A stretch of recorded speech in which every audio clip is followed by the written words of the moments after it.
Congress party చేతి గుర్తుకే చేతి గుర్తుకే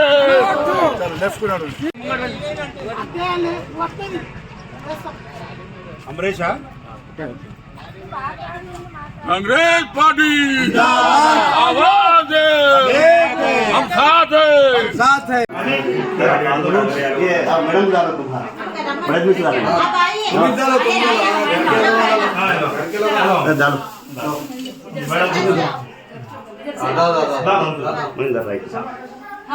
इधर देखो आंटी इधर देखो जय कांग्रेस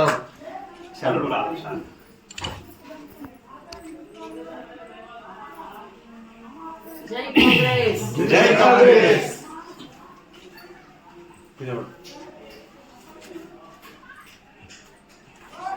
ओके आज 18 बस ओके नाज बात करो वीडियो रिकॉर्ड లోని 8వ వార్డు మున్సిపల్ కౌన్సిలర్గా సిహెచ్ రేణుగా శ్రీనివాస్ గౌడ్ బరిలో ఉన్నారు. ఈరోజు కాంగ్రెస్ పార్టీ తరఫు నుంచి చేయి గుర్తు ఓటు వేసి భారీ మెజార్టీతో గెలిపిస్తే మీకు సేవకునిగా మీ యొక్క రక్షకునిగా 24 గంటలు అందుబాటులో ఉంటాను. మరియు ఈ యొక్క అభివృద్ధి నా లక్ష్యం, అభివృద్ధి నా ధ్యేయం. నేను నిస్వార్థంగా సేవ చేయడానికి మీ ముందుకు వచ్చాను. నాతో ఎంత పని అంటే అంత తీసుకోండి.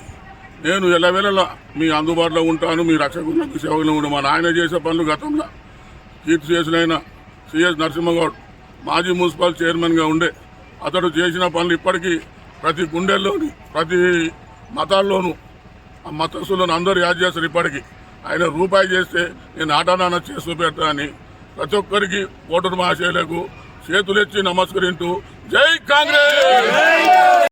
నరసింహ కోడల్ని గెలిపించాలి అందరు కలిసి కాంగ్రెస్ పార్టీకి ఓటు అందుబాటులో ఉంటాను. చూసినాం ఇక ఇవన్నీ వాళ్ళ బాధలు చూపెట్టడానికి ఈ రస్తా మార్గంలో మమ్మల్ని రాణిస్తున్నారు.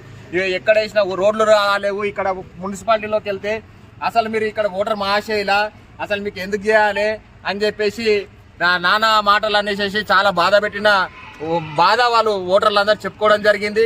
మరి ఈసారి కూడా మరి మీ దగ్గరికి మళ్ళీ మాయ మాటలతో ప్రతిసారి ఒక కొత్త క్యాండిడేట్ మారుతున్నాడు వాళ్ళ బీఆర్ఎస్ పార్టీ నుండి. ఎందుకంటే ఆయనకు ముఖం చూపెట్టుకొని ఉండదు కాబట్టి ఇంకో వ్యక్తిని తీసుకొని వస్తున్నారు. మళ్ళీ వచ్చి మళ్ళీ కొత్త మాటలు, మీ కాలు మొక్తాము, మీ చేతులు పట్టుకుంటాము, నీ ఇంట్లో నేను ఉండి నీ పని చేసి పెడతా, నేను కొడుకులాకుంటా అంటారు. మరి జాగ్రత్త. ఎందుకంటే ఇట్లా పైన సీఎం రేవంత్ రెడ్డి గారే చెప్తున్నారు, మన జగ్గారెడ్డి గారు చెప్తున్నారు.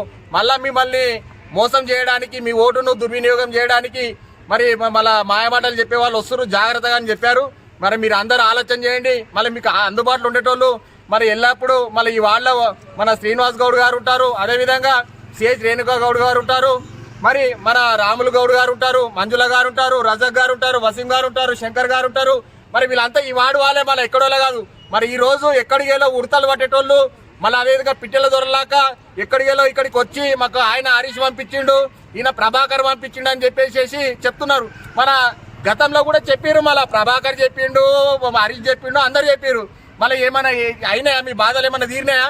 ఒకసారి ఆలోచించండి. ఒక ప్రజల ఆవేదన చూడండి. మాట్లాడుతుంటే కూడా ఒక్కరు చేయలేరు అని చెప్తున్నారు. 35 ఏళ్ళ అది ఇప్పటిదాకా మా పెద్ద మనిషి కొడుకు లేకుండే పులి బిడ్డ వచ్చిండు. ఈ ఊరు కాంగ్రెస్ మాది. తప్పకుండా మేము గల్లోళ్ళు కొంతమంది అమ్ముడు పోయి లోపల మోసం చేస్తే పోయిననుకో వాళ్ళే సర్వనాశమైపోతారు.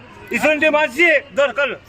ఇప్పుడు చూశారు కదా, ఆయన ఆవేదనను తట్టుకోలేక ఆయన లోపల నుండి బాధతో మాట్లాడిండు. అది గ్రహించండి. మరి